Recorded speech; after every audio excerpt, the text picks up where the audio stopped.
कि नेवो ने एक बस को लॉन्च किया। वो बस जो है वो कश्मीर से लेकर कन्याकुमारी की यात्रा कर रही है। ये इलेक्ट्रिक बस है, इसलिए क्लीन बस है। और दूसरा, ये रास्ते में चार्जिंग इंफ्रास्ट्रक्चर में वहाँ चार्ज होगी।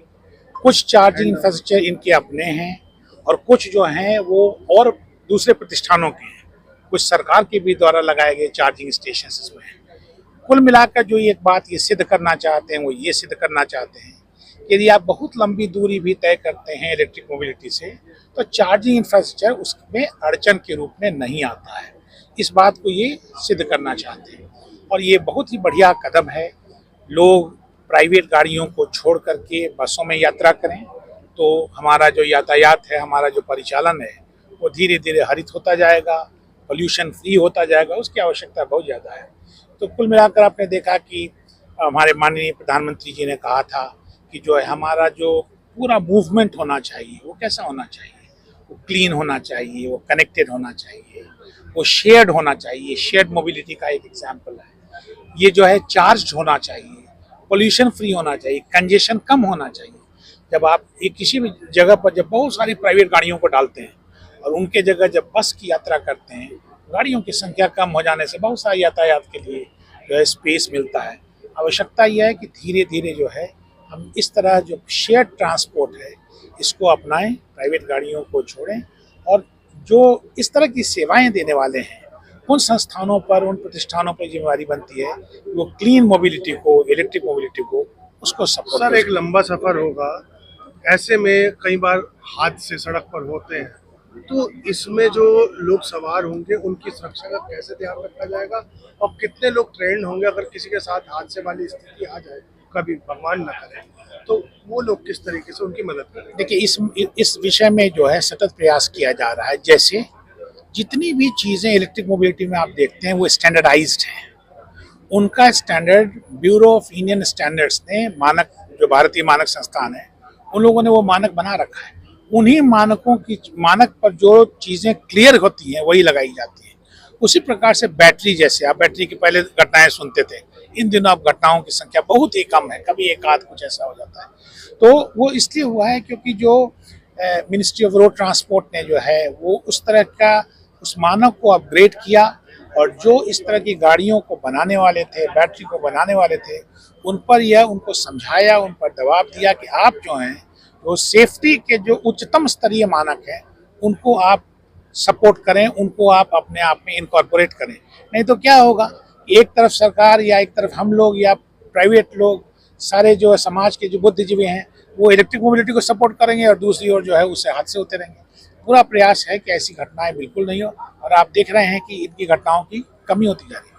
इसलिए इस दिशाओं में बहुत सारे प्रयास किए जा रहे हैं। जैसे आपको बताएं, हमारे जो 23 IIT हैं उसमें से 16 IIT में सेंटर्स ऑफ एक्सीलेंस हैं।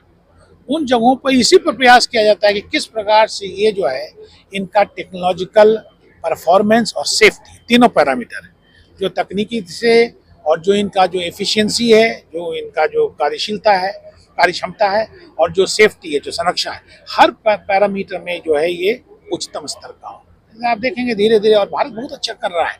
पूरे विश्व में इस वक्त जो है इसकी चर्चा हो रही है। बस की तो चर्चा और भी हो रही है। मैं तो विदेशों में जाकर के देख रहा हूँ, हर जगह वो चाहते हैं जानना कि भारत का बस स्टोरी आप बताइए, कैसे बस ट्रांसफॉर्मेशन आपने किया।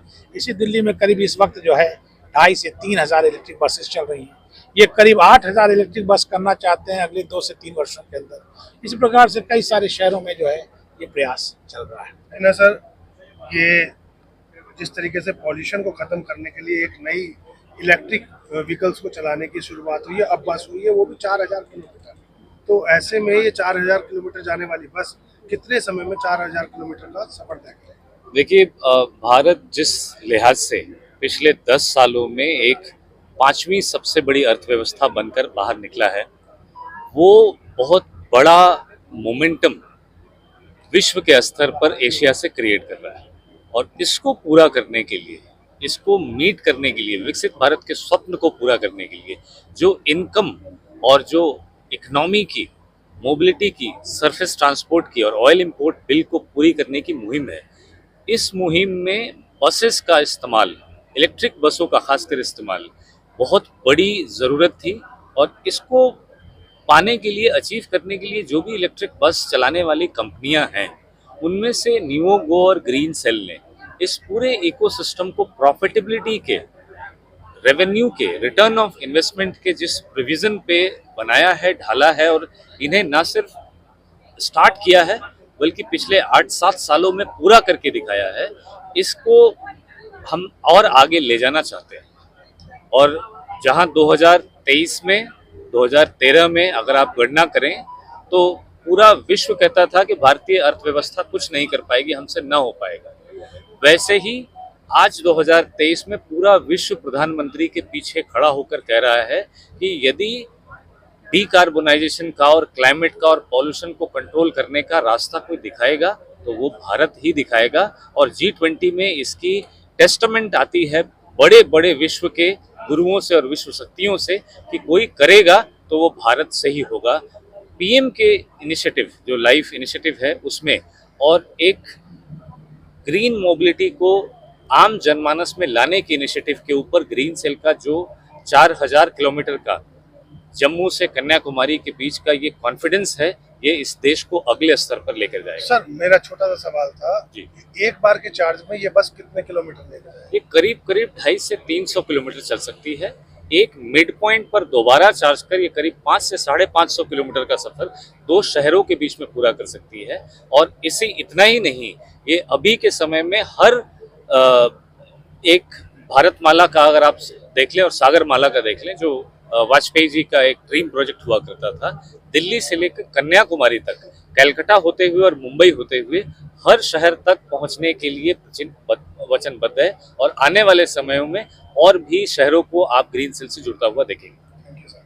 लॉन्ग डिस्टेंस भी जाती हैं, जैसे इस डिपो से, कश्मीरी गेट से, गुड़गांव से हम चंडीगढ़, यहाँ से अमृतसर, आगरा, जयपुर, देहरादून, ऋषिकेश, शिमला भी हमने चलाई समर में। तो ये बसें लॉन्ग डिस्टेंस चलती हैं, एवरेज बस 550 से 600 किलोमीटर प्रतिदिन चलती है।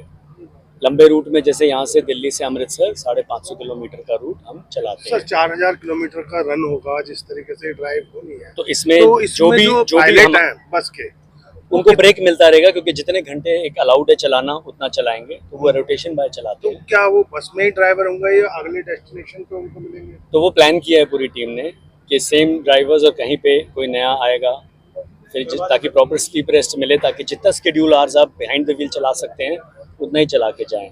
बट इतने नहीं है, वही 2-3 लोग स्लीप करके, सो करके पूरी बस को अंदर लेके जाएंगे। सर एक सवाल और, इतनी लंबी दूरी और जिस तरीके से बस बनी हुई है, पर किलो मतलब कितने किलोमीटर पर आवर चलेगी?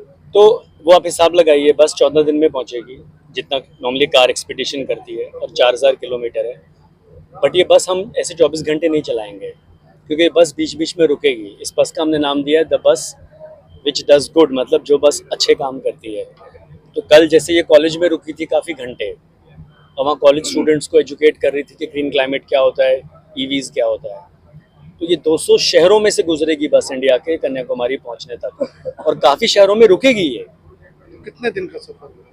तो टोटल 14 में से रुकेगी, बीच में काफ़ी घंटे दिन मिला के, जहाँ पे कहीं पे नुक्कड़ शोज होंगे, कहीं पे ट्री प्लांटेशन होगा, कहीं पे हम एनजीओज के साथ कुछ करेंगे। छोटा सा सवाल, हादसे हमेशा सड़क पर हो जाते हैं, क्योंकि हम चाहे कितना अच्छा हो, सामने वाला लापरवाह हो तो हमें हादसों का शिकार बना देता है। ऐसे में क्या सुविधाएं होंगी अगर हम सेफ्टी के लिए पैरानॉइड हैं।